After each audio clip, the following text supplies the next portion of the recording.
সকালবেলায় রেডি হয়ে বেরিয়ে পড়েছি। বাপের বাড়ি এসছি, খাবো দাবো, কোথায় ঘুরবো তা না, বিপদ আমাদের পিছন ছাড়ে না।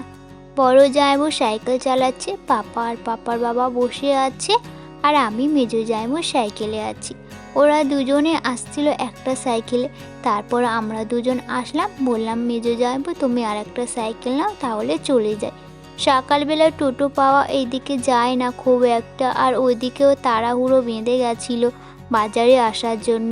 তার জন্য বললাম দুজনে দুটো সাইকেল নিয়ে নাও, আমরাও দুজনে চলে যাই। মেজো জামাইবু যে সাইকেলটা চালাচ্ছে ওটা আমার সাইকেল, পূজা এখন চালায়, ও নিয়ে স্কুলে যায়। আর মেজো জামাইবু যে সাইকেলটা চালাচ্ছে ওটা একটু খারাপ মতন আছে, তার জন্য পাপাকে আর নিলাম না। পাপার বাবা আর পাপা আর জামাইবু করে একটা সাইকেলে আছে। বাড়িতে এসে দেখছি সব সবজি কাটা হয়ে গেছে। বড়দি ওইদিকে রান্না করছে, আর মা আর বৌমা রসুন ছাড়াচ্ছে। দিদি গাজরটা ভাজতে বসিয়ে দিয়েছে, আর তার আগে পায়েসও হয়ে গেছে, চাটনিও হয়ে গেছে। বিনস আছে ওখানে, আর ক্যাপসিকাম আছে, আর ওটা কি ছিল, মটরশুঁটি আছে। এগুলো এখন ভাজা হয়নি। ফ্রাইড রাইসের জন্য ভাতটা হয়ে গেছে, আর দিদি সব সবজি ভেজে নিয়েছে। পেঁয়াজ কাটা আছে এখানে, আদা রসুন বাটা আছে। মেজো জামাইবুর মাংসটা মাখিয়ে রাখছে, আর ওই গামলিতে করে ভাত করেছে বলে তার জন্য গামলিটা কালো। আর ওখানে 7 কেজি মাংস আছে। বড় একটু খরা হলে হয়ে যেত, আর একটা খরায় ভাত ঢালবে তো, ওই জন্য ওটা আর মাংসটা মাখালো না। জামাইবু বলে ওটা দাও, মাখিয়ে দিচ্ছি। বড়দি এদিকে মাংসের জন্য আলু ভাজছে। মেজদি কড়াতে ঘি দিয়ে দিয়েছে ফ্রাইড রাইসের ভাতটা ভাজবে বলে, আর কড়াটা ভালো করে গরমও করে নিচ্ছে। নতুন কড়া তো, না হলে ধরে যাবে। আমি আবার বসে পড়লাম, দিদি একা পারছে না, আর অনেক বড় কড়া। তার জন্য বললো, তুই একটু বস আর একটু খুন্তিটা নেড়ে দে, আমি সব সবজিগুলো দিয়ে দিচ্ছি। বড়দি অতটা পারে না, ও বসে দেখছিল। আমি আর মেজদি ভারী। আর আমাদের বাড়ি আজকে কি হচ্ছে বলো তো? সবাই মিলে, পরিবারের সবাই মিলে, আর আমরা 3 বোন গিয়ে ছোটোখাটো একটা পিকনিক করছি। কোথাও যায়নি, বাড়ির ভিতরে পিকনিক করছি। বাবাদের ওখানে পিকনিক করার জায়গা আছে, কিন্তু অনেকজন তো, আর ছোট বাচ্চারাও আছে। তারপরে আমার দিদিদের নিমন্ত্রণ আছে, পাড়াতে অনেকজনকে নিমন্ত্রণ করেছি। তার জন্য ভাবলাম আর যাব না, বাড়ির ভিতরে পিকনিকটা করে নিই। ওপরে একটা তিরপল খাটিয়ে নিয়েছি, আর আমরা সবাই মিলে রান্না করছি। মজাও হচ্ছে ভালো। একটা বক্স নিয়ে এসছে দিদি, সারাক্ষণ তো গান চলছে, সবাই নাচানাচি করছে, আর খুব মজা হচ্ছে। প্রথমবার ফ্রাইড রাইসের ভাতটা হয়ে গেছে, আর ওই ভাতটা একটু কড়ার গায়ে লেগেও গেছিলো। নতুন কড়া তো, আর বেশি করে ঘিও দিয়েছিলাম। প্রথমবার ভাজতে গিয়ে লেগে গেছে। দ্বিতীয়বার ভাজবে বলে কড়াতে ঘি দিয়ে দিয়েছে, আর আমি দিদিকে বললাম আর একটু বেশি করে গরম করে নিই। ঘি দিয়ে কড়াটা ভালো করে গরম করে নেওয়ার পরে আমি ভাতটা দিয়ে দিচ্ছিলাম, আর দিদি এদিকে নাড়ছে। আমি ভালো করে ভাতটা দিচ্ছিলাম যাতে না ভেঙে যায়। ফ্রাইড রাইসের চাল চেয়েছি, সেখানে দিয়েছে বিরিয়ানির চাল। চালটা আমরা কিনেছি, আর আমরাও ভুল করেছি। আমাদের এদিক থেকে নিয়ে গেলে হয়তো ফ্রাইড রাইসের চাল পেয়ে যেতাম। বাবাদের বাজার থেকে নিয়েছি তো, তার জন্য ফ্রাইড রাইসের চাল পাইনি, বিরিয়ানির চাল নিয়ে আসতে হলো। আর আরেকবার যখন ফ্রাইড রাইস করেছিলাম, এতজন খাইনি, অল্পজন খেয়েছিলাম, তখন ফ্রাইড রাইসের চাল পেয়েছিলাম, আর এবারে পাইনি। জানি পেয়ে যাব, তার জন্য নিয়ে আসা হয়নি। ভাত দিয়ে দিয়েছি, দিদি এদিকে নাড়ছে, আর আমি বললাম আস্তে করে জ্বাল দে, যাতে না ভাতটা জড়িয়ে যায়। তারপরে ভাতটা অল্প করে ভেজে নিয়েছি। তারপরে বিনসটা দিদি দিয়ে দিচ্ছে। এদিকে মেজো জামাইবু আলু ভাজছে।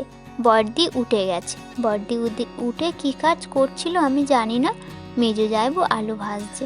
বিনসটা দেওয়া হয়ে গেছে, আর মেজো জামাইবুর অবস্থা দেখো, ছানটা ধরে দাঁড়িয়ে আছে। আবার এদিকে ভিডিও করছে পূজা, তাতেও হাসছে, বলছে আমাকে দেখাস না, আমার অফিসে সবাই খারাপ বলবে। এদিকে হাসছিলাম ও আমরা খুব জামাইবুর কথা শুনে। এদিকে আবার ছানটা নিয়ে কেমনভাবে দাঁড়িয়ে আছে দেখো। ভাতটা ভালো করে ভেজে নিয়েছি বিনস দেওয়ার পরে, তারপরে গাজর আর ক্যাপসিকাম দিয়ে দিয়েছি।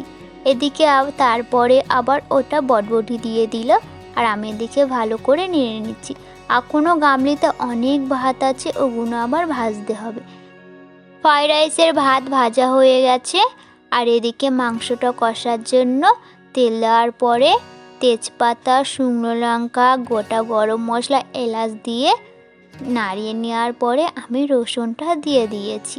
যাই হোক, সবাইকে জানাই শুভ দুপুর। আর এদিকে দিদি টমেটোমটা কেটে দিচ্ছিল। আমি বললাম দুটো টমেটোম কেটে দে। পাকা টমেটোম নয়, হাফ কাঁচা আর হাফ পাকা। পাকা টমেটোমগুলো আজকে সকালবেলা বাবা বাজারে দিয়ে এসছে। আর এদিকে মেজদিকে বললাম তুই কড়াতে আর একটু তেল দে, তেলটা কম হয়েছে, 7 কেজি মাংস তো তেলটা কম কম লাগছিল।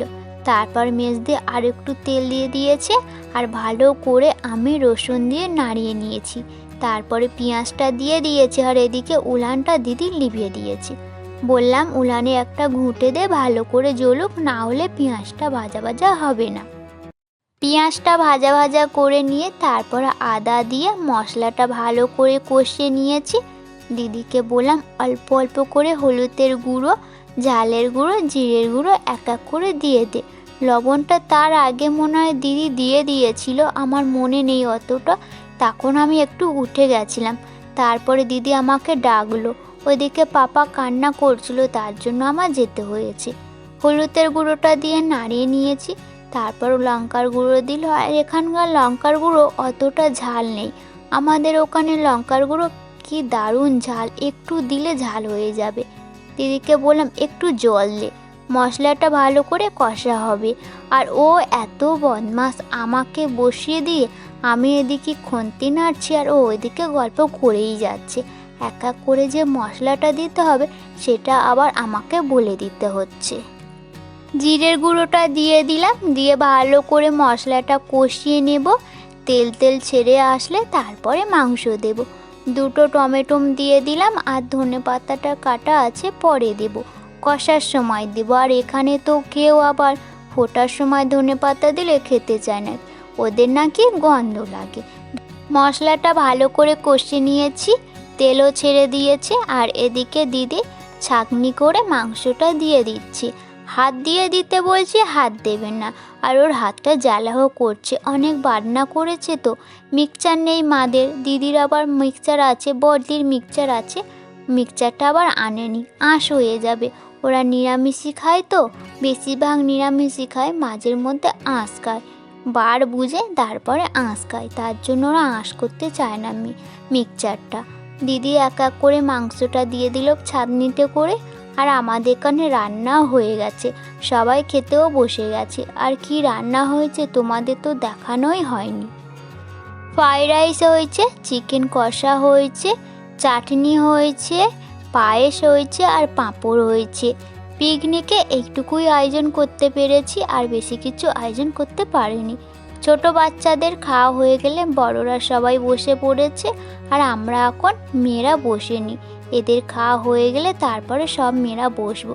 তাপস এসছে আর রাজু এসছে, আর কেউ আসেনি বাড়ি থেকে। বিজয় তো বাড়ি নেই, ও বাইরে কাজে গেছে।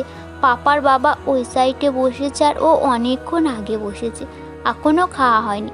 গল্প করছে আর খাচ্ছে, আর মজা হচ্ছে, সবাই মিলে একসাথে খাচ্ছি, একসাথে আছি, খুব মজা হচ্ছে। যাই হোক, দুপুরে আমরা সবাই খেয়ে নিই। তোমরা আমার ভিডিওটা দেখো, আর ভিডিওটা ভালো লাগলে অবশ্যই আমার পাশে থেকো। আমি ভিডিওটা এখানে শেষ করছি, টাটা।